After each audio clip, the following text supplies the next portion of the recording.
যুক্তরাষ্ট্র ও ইসরায়েলের যৌথ হামলায় ইরানের ক্ষেপণাস্ত্র ও ড্রোন হামলার সক্ষমতা মারাত্মকভাবে কমে গেছে বলে বিশেষজ্ঞরা মনে করছেন।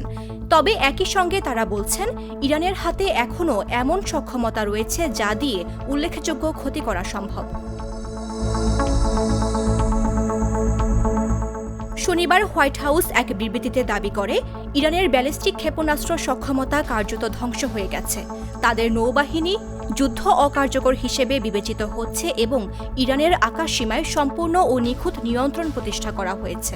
রোববার প্রেসিডেন্ট ডোনাল্ড ট্রাম্পও বলেন, যুক্তরাষ্ট্রের হামলায় ইরানের ড্রোন উৎপাদন সক্ষমতা ধ্বংস হয়ে গেছে। এতে প্রশ্ন উঠেছে, ইরানের ক্ষেপণাস্ত্র সক্ষমতা কি সত্যিই মারাত্মকভাবে কমে গেছে? আর যদি কমে যায়, তাহলে কিভাবে এখনও তারা প্রতিবেশী দেশ ও ইসরায়েলের দিকে হামলা চালাতে পারছে? যুদ্ধ শুরুর পর থেকে ইরান উপসাগরীয় দেশ, ইসরায়েল ও অঞ্চলের অন্যান্য দেশের দিকে যে পাল্টা ক্ষেপণাস্ত্র ও ড্রোন হামলা চালিয়েছে তার সংখ্যা উল্লেখযোগ্যভাবে কমে এসেছে।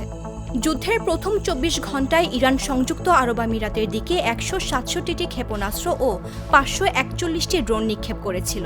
অন্যদিকে যুদ্ধের ১৫তম দিনে এসে তারা ছড়ে মাত্র ৪টি ক্ষেপণাস্ত্র ও ৬টি ড্রোন। ইসরায়েলের বিরুদ্ধেও হামলা কমেছে। প্রথম দুদিনে প্রায় ১০০টি প্রজেক্টাইল নিক্ষেপ করা হলেও সাম্প্রতিক দিনগুলোতে তা এক অঙ্কে নেমে এসেছে বলে জানিয়েছে ইসরায়েলের institute for national security studies. গত সপ্তাহে পেন্টাগন জানায়, যুদ্ধের প্রথম দিনের তুলনায় ক্ষেপণাস্ত্র হামলা ৯০% ও ড্রোন হামলা ৮৬% কমেছে। German institute for international and security অ্যাফেয়ার্সের ভিজিটিং ফেলো ও ইরান বিষয়ক বিশেষজ্ঞ হামিদ রেজা আজিজি বলেন, যুক্তরাষ্ট্র ও ইসরায়েল কিছু লঞ্চার ও বড় ক্ষেপণাস্ত্র ঘাঁটি ধ্বংস করতে সফল হলেও ইরান তাদের কমান্ডো ব্যবস্থা বিকেন্দ্রীকরণ করেছে এবং মোবাইল লঞ্চারের ওপর নির্ভরতা বাড়িয়েছে, যেগুলো শনাক্ত ও ধ্বংস করা কঠিন। বিশেষজ্ঞদের মতে, এই প্রতিযোগিতায় ইরান নিজেদের সম্ভাবনা দেখছে। ইরান দীর্ঘদিন ধরে সস্তা কিন্তু কার্যকর ড্রোন তৈরিতে অভিজ্ঞ।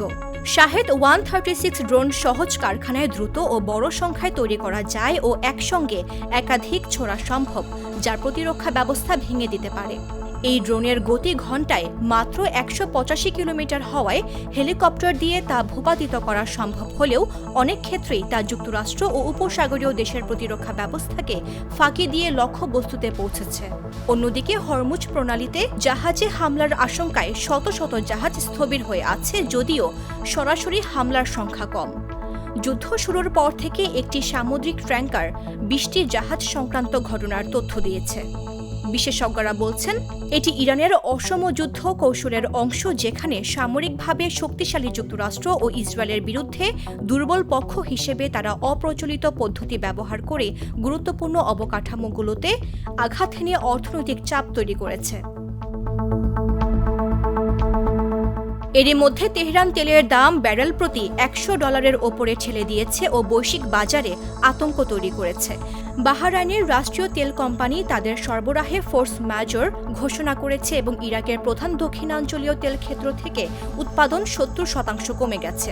ফোর্স ম্যাজর হল অপ্রত্যাশিত পরিস্থিতিতে কোম্পানি চুক্তি অনুযায়ী সরবরাহ করতে না পারলেও তাদের দায়ী করা যাবে না, কেননা এই ঘটনা তাদের নিয়ন্ত্রণের বাইরে।